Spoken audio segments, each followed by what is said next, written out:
محترم بزرگوں، دوستو،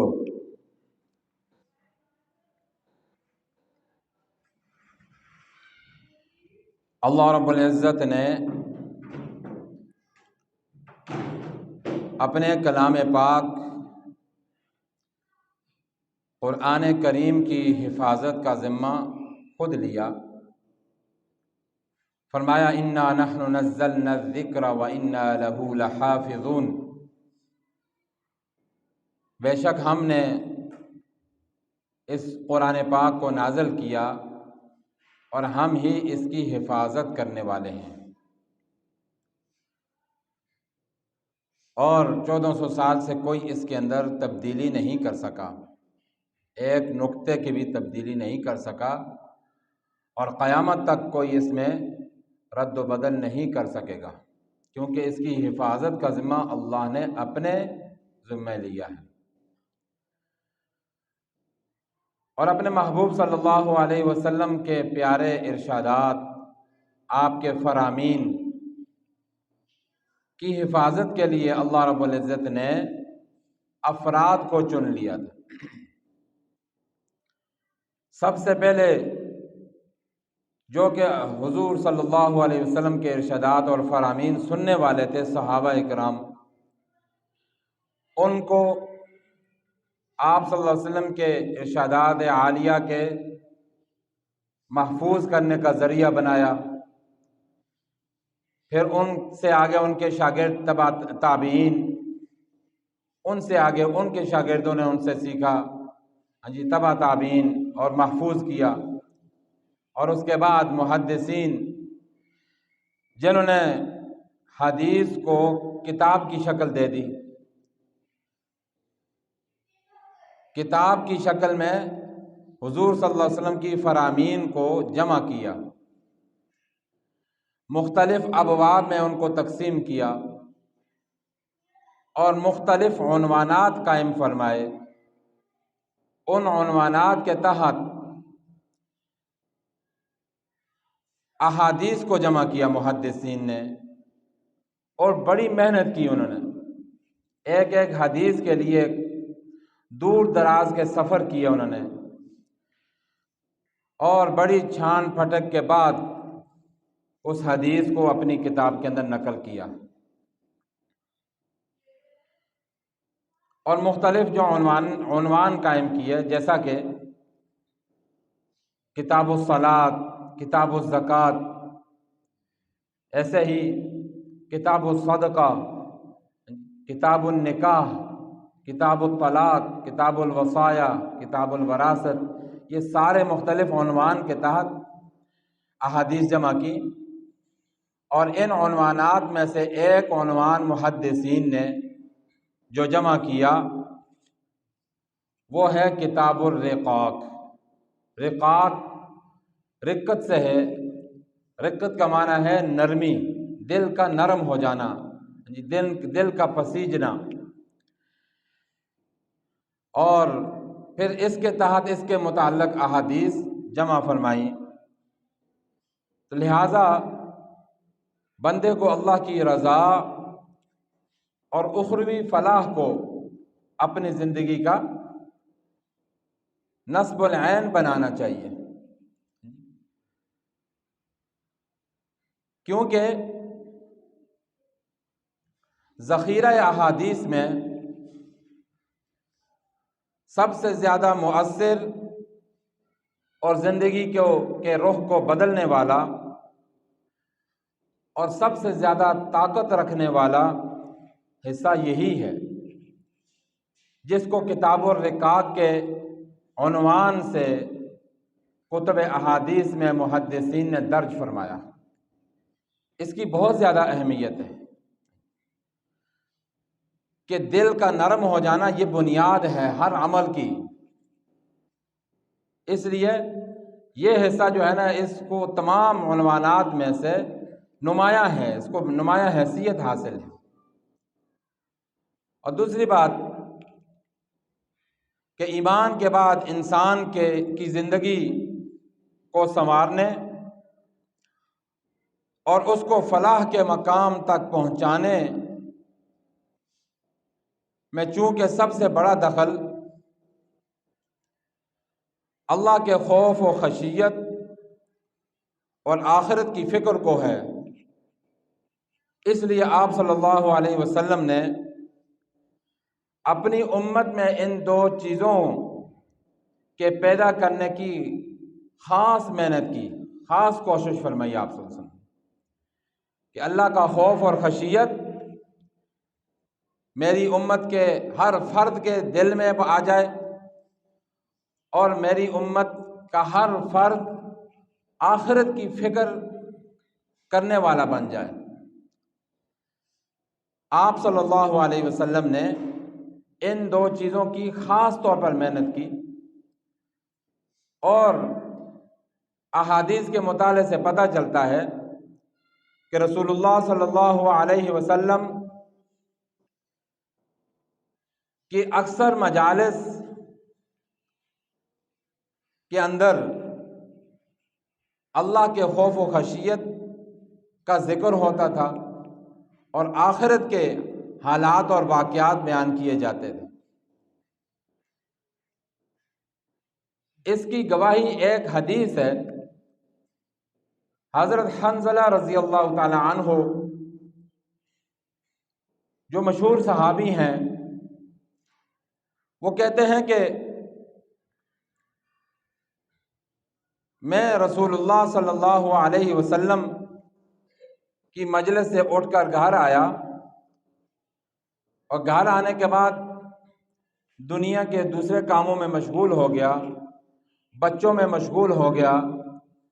کھیتی باڑی اور یہ دنیا کے جو دوسرے کام ہیں ان میں مصروف ہوا، تو وہ کیفیت نہ رہی جو رسول اللہ صلی اللہ علیہ وسلم کی محفل اور مجلس میں ہوتی تھی۔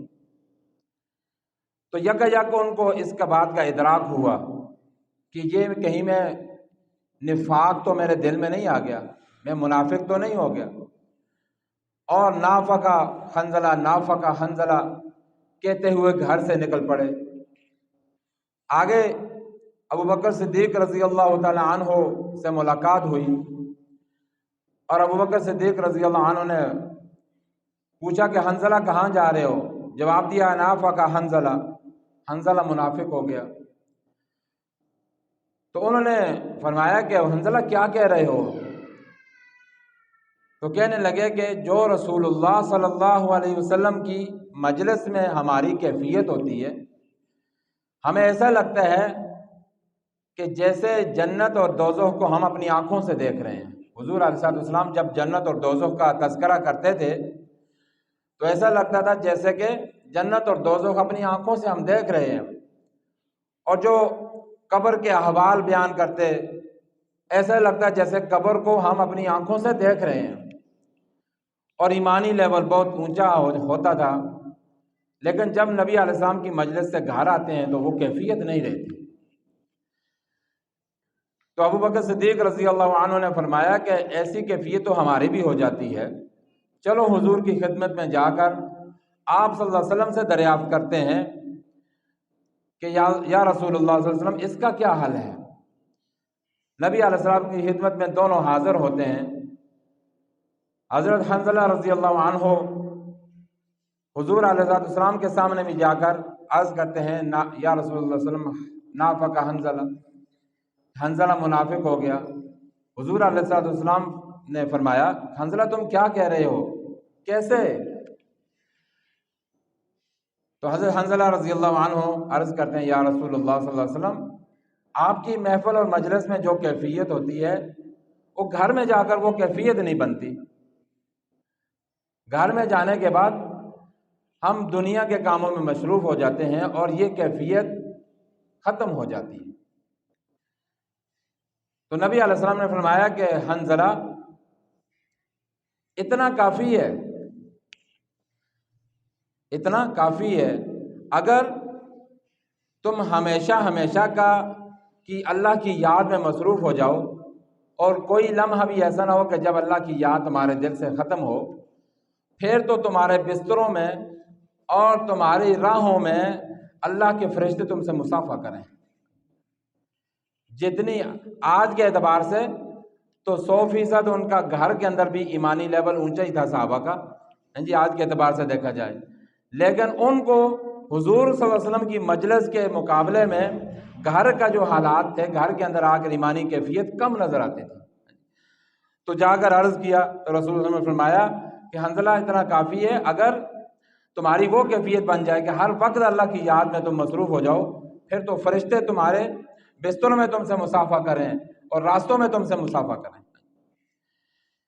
تو معلوم ہوا کہ حضور علیہ الصلوۃ والسلام کی مجالس کے اندر اکثر اللہ کے خوف و خشیت کا ذکر ہوتا تھا، جنت اور دوزخ کا ذکر ہوتا تھا، جی آخرت کے حالات کے بارے میں ذکر ہوتا تھا، اور صحابہ کی ایسی کیفیت ہوتی تھی کہ وہ کانوں کو بند کر کے نہیں بیٹھتے تھے، بلکہ حاضر باش ہو کر بیٹھتے، اور وہ ایسے سمجھتے تھے جیسے جنت ہمارے سامنے ہے، جیسے جہنم کے عذاب کو ہم خود دیکھ رہے ہیں، جی قبر کے حالات ایسے ان کو محسوس ہوتے جیسے ہم زندہ ہوتے ہوئے قبر کے حالات کو دیکھ رہے ہیں۔ اللہ اکبر۔ میرے دوستوں بزرگوں، جو اللہ کا خوف اور خشیت ہے اور آخرت کی فکر ہے، حضور علیہ الصلوۃ والسلام نے ان دونوں چیزوں کو اپنی امت میں پیدا کرنے کی بہت کوشش فرمائی۔ اس کی وجہ کیا ہے؟ اس کی وجہ یہ ہے کہ جب انسان کا دل غافل ہو جاتا ہے، دل سخت ہو جاتا ہے، اور تو اس کی نحوست کی وجہ سے آخرت کی فکر بندے کے دل سے نکلنا شروع ہو جاتی ہے، اللہ رب العزت کی یاد سے بندہ دور ہو جاتا ہے، اللہ کی رحمت سے دور ہونا شروع ہو جاتا ہے،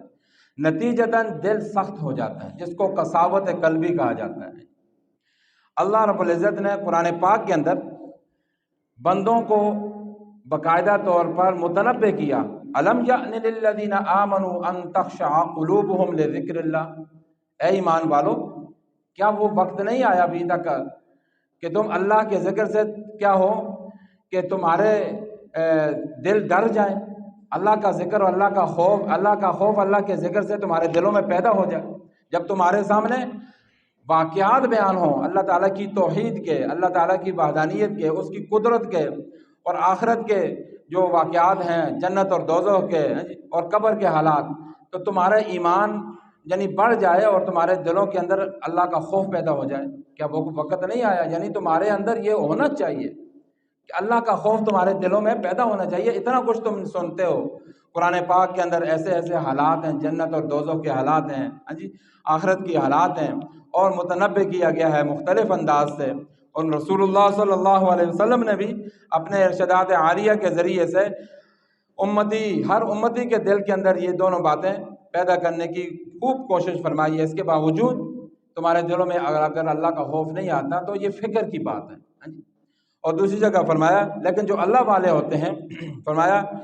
اذا ذکر اللہ وجلت قلوبہم واذا تلیت علیہم آیاتہ زادتہم ایمانا،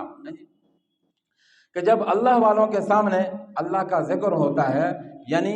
اللہ کے یعنی قدرت کے جو واقعات وہ سنتے ہیں، اور اسی طریقے سے جو قبر آخرت کے واقعات سنتے ہیں، تو ان کے دل دہل جاتے ہیں، اللہ کے خوف سے ڈر جاتے ہیں، دہل جاتے ہیں۔ وَإِذَا تُلِيَتْ عَلَيْهِمْ آيَاتُهُ زَادَتْهُمْ إِيمَانًا، اور جب اللہ کی آیات ان کے اوپر پڑھی جاتی ہیں تو ان کے دل کے اندر، ان کے ایمان کے اندر اضافہ ہو جاتا ہے۔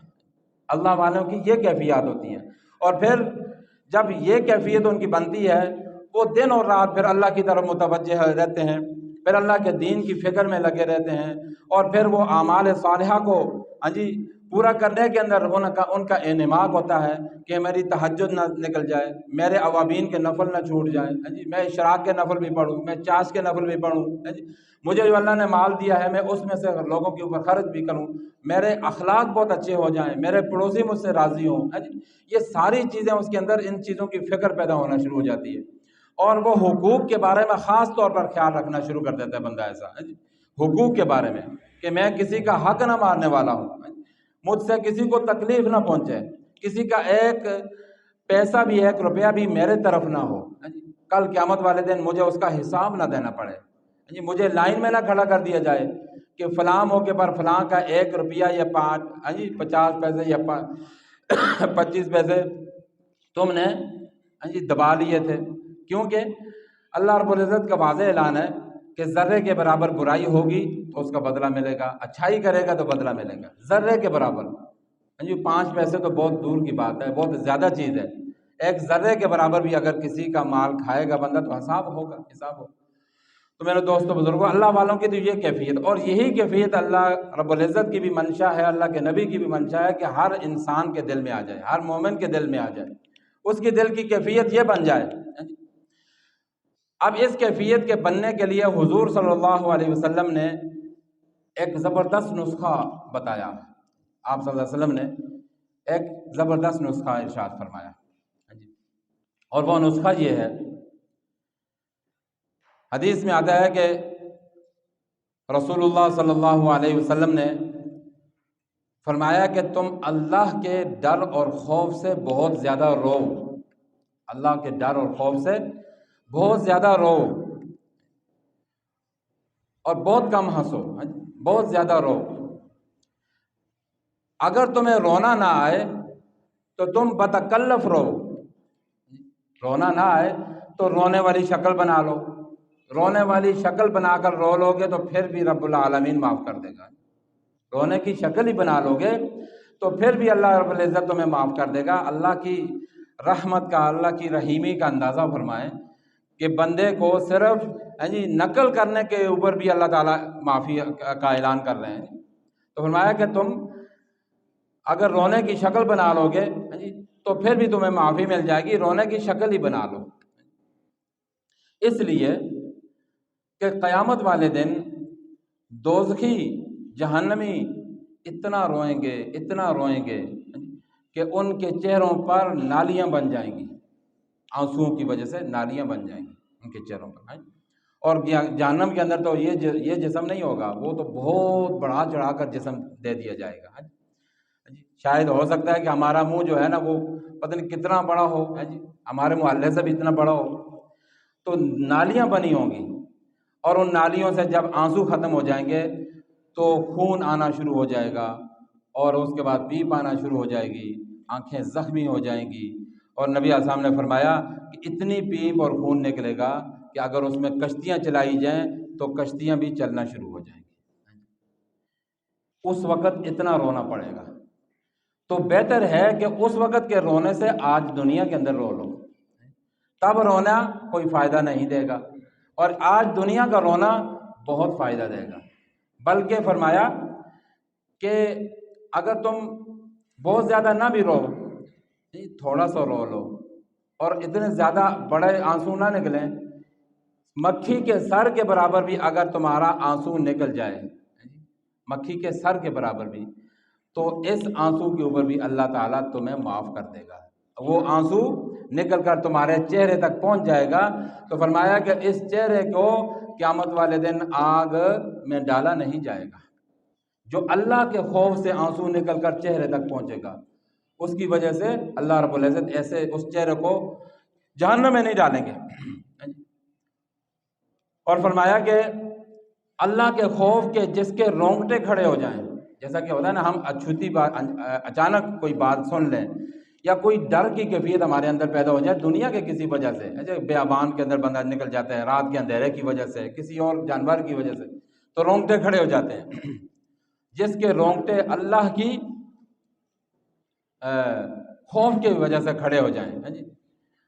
اللہ کے خوف کی وجہ سے اس کے رونگٹے کھڑے ہو جائیں، تو اللہ رب العزت اس کو بھی بہت بڑا انعام دیں گے کہ اللہ رب العزت اس کو معاف کر دیں گے۔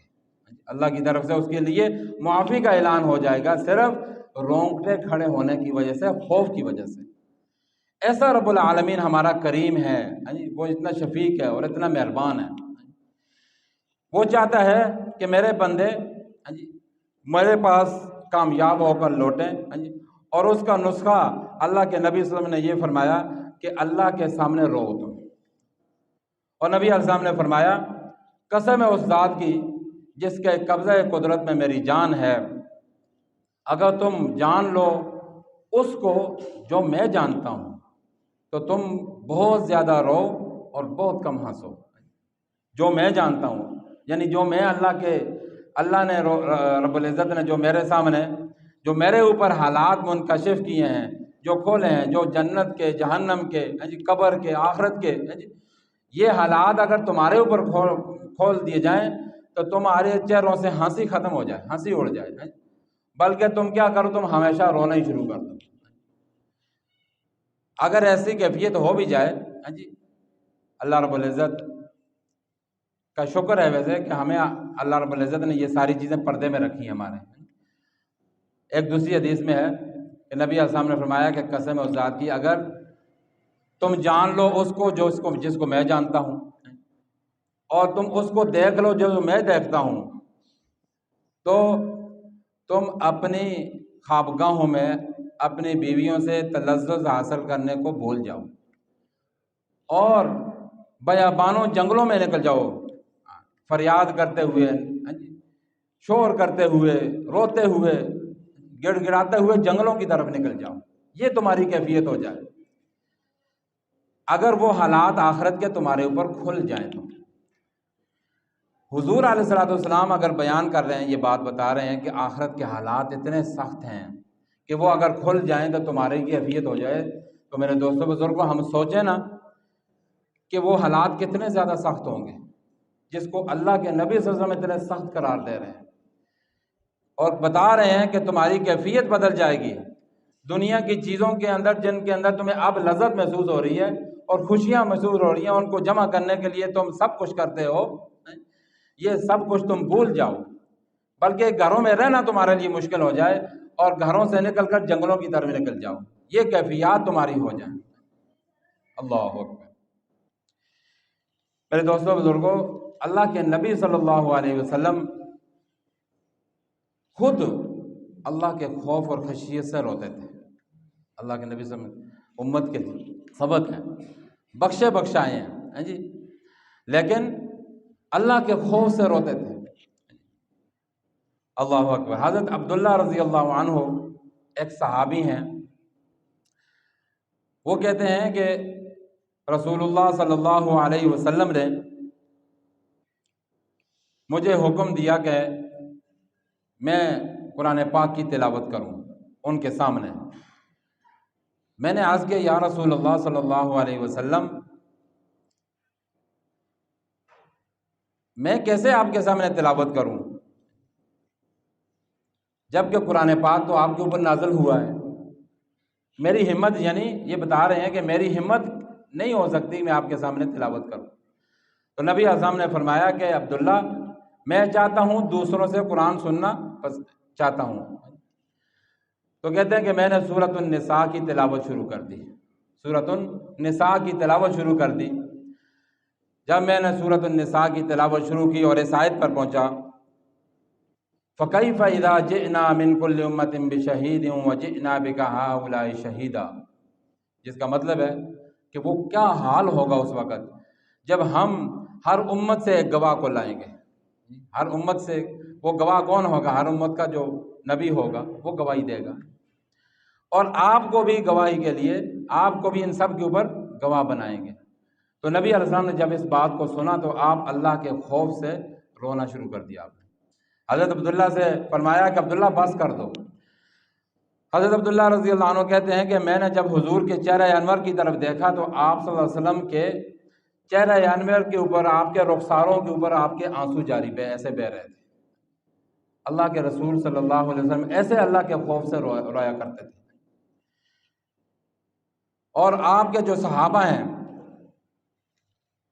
وہ بھی جب ان کے سامنے بھی کوئی ایسا واقعہ ہو، اور دوسری بات یہ کہ حضور علیہ السلام کی ان کو یعنی مصاحبت حاصل تھی،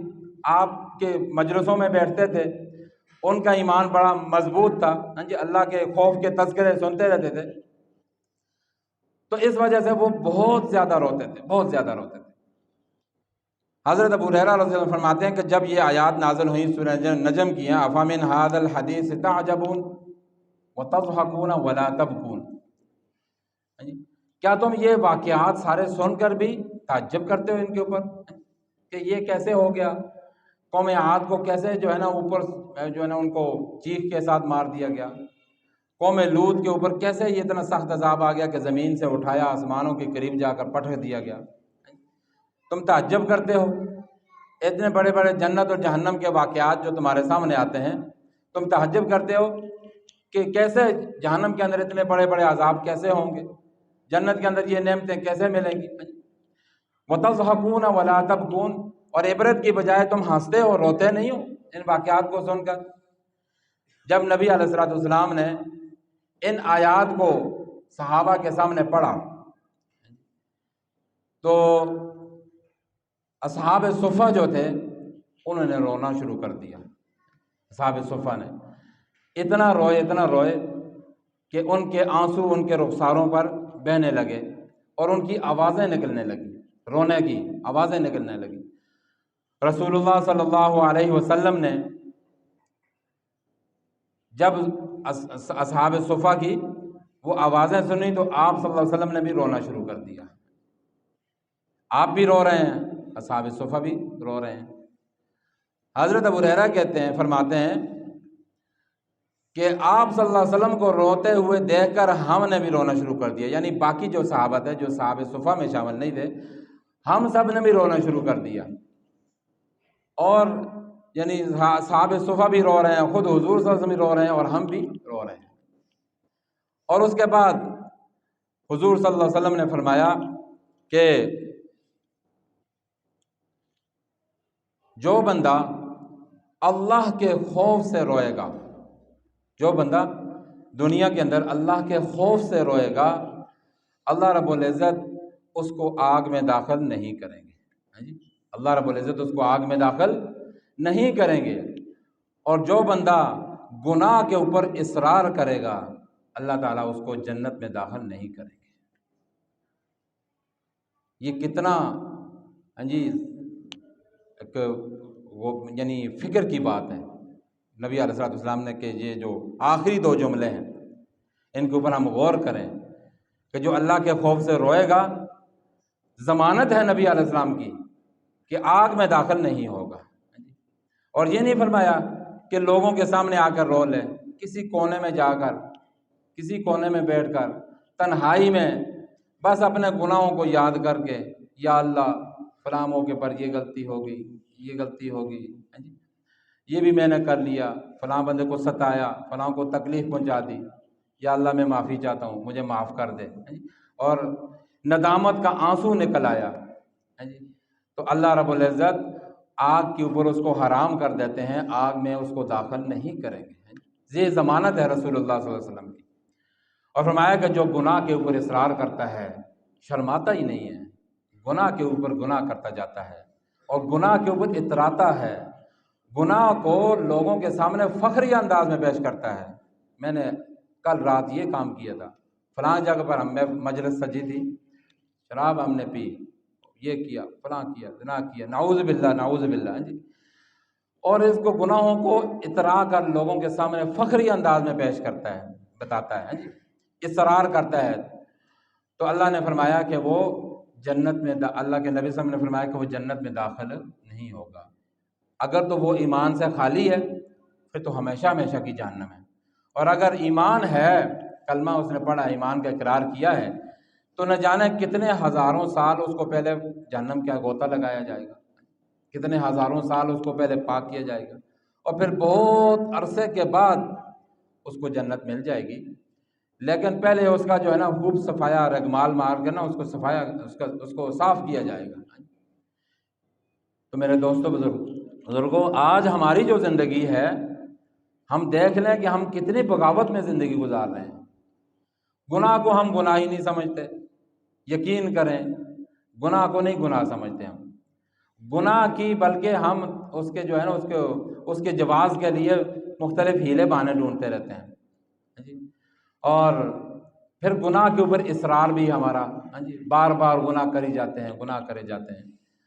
میرے دوستو بزرگوں،